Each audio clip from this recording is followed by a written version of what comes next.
Bien le bonjour, petite vidéo destinée à celles et ceux qui ont un petit peu de mal à trouver le toucher nécessaire pour bien faire vibrer handpan, style tong et autres drums divers et variés. Vaste aussi, bon, ça marche.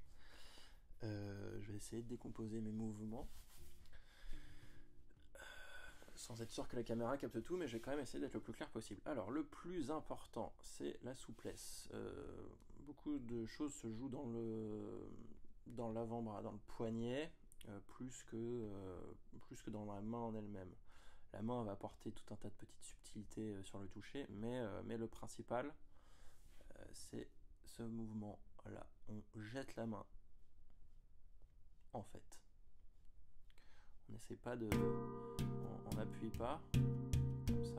Je vois beaucoup qui sont assez rigides avec leurs doigts. Le but est vraiment de donner de l'énergie au métal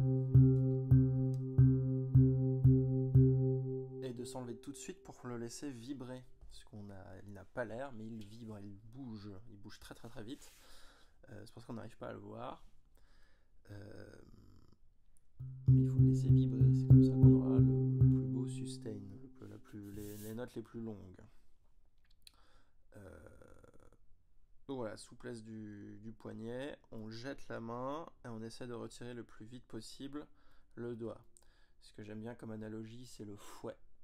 Le fouet, on le lance, mais pour avoir l'effet du fouet, on ne fait pas que lancer, au bout d'un moment, au moment nécessaire, on redonne un petit coup en arrière pour donner, je ne sais pas comment ça s'appelle, l'effet du fouet, pour que ça claque, voilà.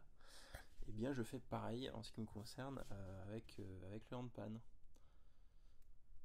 Petit mouvement en avant et juste à la fin, on lance le poignet et juste à la fin, tac, on relève très légèrement pour que le doigt vienne de lui-même tout seul, sans autre intervention, claquer contre le métal. Ça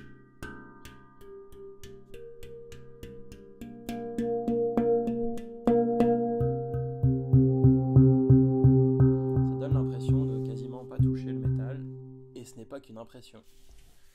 On le touche juste le temps qu'il faut pour le laisser, pour qu'il puisse vibrer. Autre analogie qui est intéressante, c'est de toucher le métal comme s'il était très chaud. Il faut le taper, mais voilà, si on reste, on se brûle le doigt.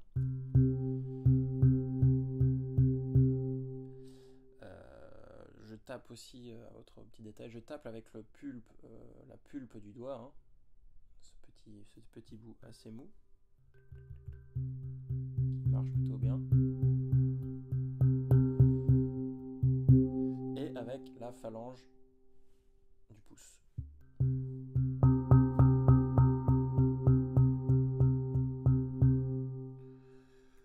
Voilà tout ce que je peux dire pour l'instant. Merci de votre attention et bon courage.